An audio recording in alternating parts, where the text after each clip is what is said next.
CNN. It is called the Everest. However, the entire world's richest horse race is just one peak from the travel to lower back, missing generations of fans into the game.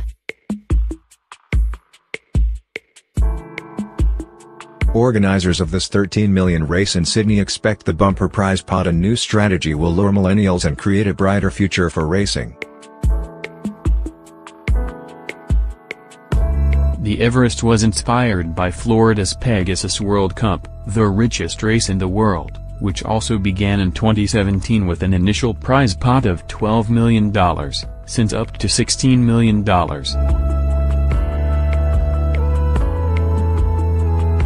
This year the Everest has $13 million up for grabs. By the year 2020 it could be worth as much as $15 million, according to Peter V. Landis, Chief Executive of Racing New South Wales and one of the driving forces behind the race. It's exciting, it's new, and what we find with the younger generation is they don't want to do what their parents do, Landis told CNN's Winning Post. When the parents went on Facebook, the kids went off it to Snapchat and Instagram. Well, it's the same here. It's their race.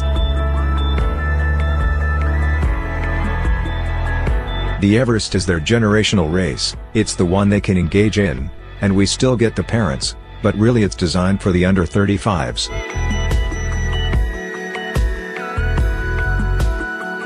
For the 1,200-meter race, 12 slots, which buy a position in the starting gate, are sold for a total of $7.2 million, a figure which is then matched by the organizers to double the prize pot.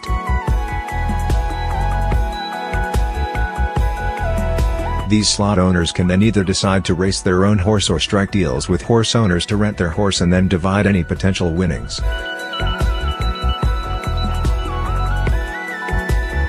In Australia, the trainer gets 10% and the jockey gets 5%, so a jockey can now win one race for $300,000 and the trainer actually wins $600,000 in one race, Landis says.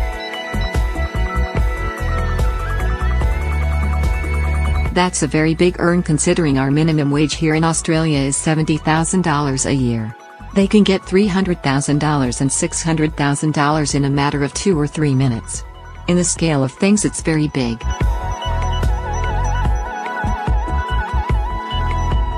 Landis is acutely aware of the challenges he faces to make the sport more millennial-friendly, but the inaugural Everest race gives him cause for optimism.